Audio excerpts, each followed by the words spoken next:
You say it without thinking. Sorry for asking a simple question. Sorry for walking past someone in a hallway. You aren't actually apologizing for a mistake. You are apologizing for existing. It is a quiet, reflexive habit, a ghost in your machinery. You feel like a guest in your own life. Every request you make feels like a demand. Every word you speak feels like an interruption. You have spent years mastering the art of being invisible. You have learned how to shrink. You have learned how to mute your own needs before they even surface.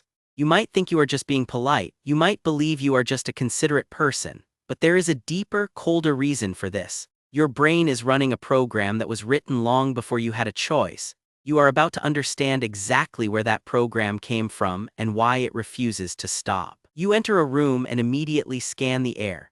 You look for a mood, a shift in tone, a slight frown. Your nervous system is on a permanent high alert.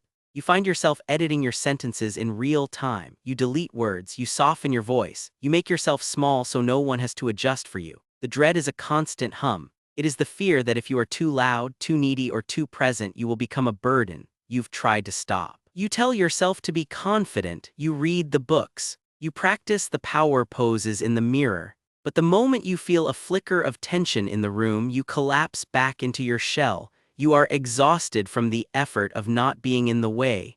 You feel a profound shame for this weakness, but you still don't know why your mind treats your presence like a crime. Psychologists call this hypervigilance. It is a state of sensory overload where your brain treats social cues as survival threats. For you, a sigh from a partner isn't just a sigh. It is a signal of impending rejection. Your brain perceives a shift in mood as a physical danger. It is like having a smoke alarm in your head that goes off every time someone lights a candle. This isn't a character flaw. It is not a sign of weakness. This is a sophisticated adaptation. Your nervous system learned that the only way to stay safe was to predict the weather of the people around you. You became an expert in the unspoken. You traded your peace for a sense of control. You survived by becoming a mirror. But while this kept you safe then, it is keeping you prisoner now. And the mechanism goes much deeper than just being alert. Here is what no one told you. Your constant apologizing isn't actually about kindness. It isn't about being a good person. It is a sophisticated form of control. By apologizing first, you are attempting to manage the other person's reaction. You are trying to neutralize their anger before it can even start. You are essentially paying a tax of dignity to buy a moment of safety. It feels like submission.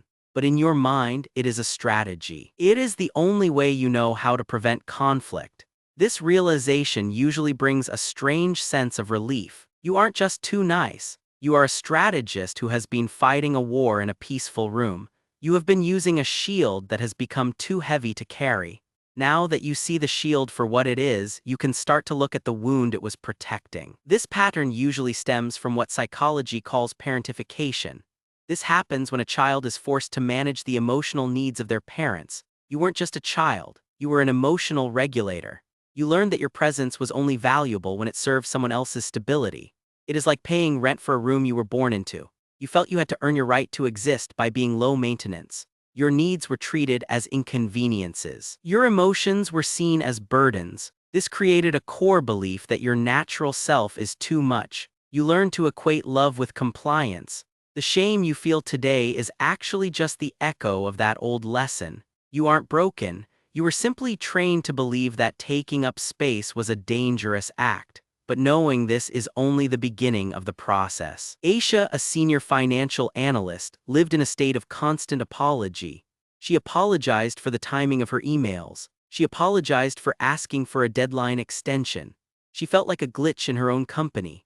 Her private dread was that one day someone would realize she didn't belong there. Then her manager surprised her. He assigned her to lead a high-stakes project and told her she was forbidden from saying sorry for 1 month. The forced confrontation was brutal. She felt naked, she felt exposed, but an unexpected outcome happened. Her team actually started trusting her more. They saw her as a leader, not a liability. Aisha realized that her apologies were not bridges. They were walls that kept people from seeing her competence. What a forced rule did for her, you can choose to do for yourself. You can decide that your presence is not a debt to be paid. Everything you have felt leads to this one truth. Your habit of apologizing is not a failure of confidence. It is actually evidence of your profound capacity for empathy. You spent your life feeling the emotions of others so deeply that you forgot how to feel your own. You became a master of survival. You protected the people around you by sacrificing your own space. This capacity for loyalty and protection is a strength, but it came at a price you deserved not to pay. You paid for peace with your own identity. You are not a burden. You have never been an inconvenience. You were just a child who had to be too strong for a world that was too fragile. You now have explicit permission to stop carrying the weight of everyone else's mood. You have earned the right to exist without an excuse. This isn't about willpower. It is about re-educating a nervous system that learned the wrong lesson. First, use the somatic pause. When you feel the urge to apologize, stop for 2 seconds. Feel your feet on the floor. Tell your brain, I am safe in this space. Second, swap the script. Replace sorry with thank you. Instead of saying sorry for being late, say thank you for waiting. This shifts you from a state of debt to a state of gratitude. Third, practice space expansion. Physically take up more room, stretch your arms, lean back. Your brain follows your body. When you expand your posture, you signal to your amygdala that the threat has vanished. These steps aren't self-improvement. They are a return to the space you were always entitled to. You are not fixing a flaw, you are reclaiming your territory. You have spent a long time feeling like a guest in your own life. Today you started the process of moving back in. You now understand the mechanisms that kept you small. But this is a practice, not a destination. Next week I will show you the psychological mechanism of the good child syndrome and how it creates an invisible ceiling on your success. Join a community of people who seek the real mechanisms of human behavior, not just surface-level tips. Hit subscribe if you are ready to genuinely explore how your mind truly works. You don't need to apologize for wanting to understand yourself. You don't need to ask for permission to heal. Take a deep breath. Let the tension leave your shoulders. You are allowed to be here. You are allowed to be seen. You are finally home.